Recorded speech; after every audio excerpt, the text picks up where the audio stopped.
antok. Ay, di ko inakala na haharap ko pala sa clients mismo.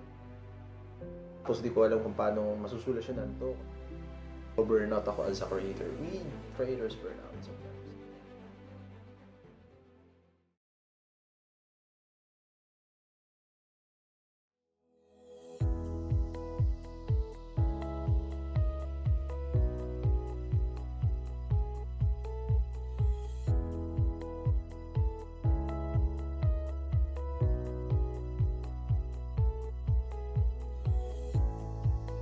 Welcome to Whypod, the why behind Yogli.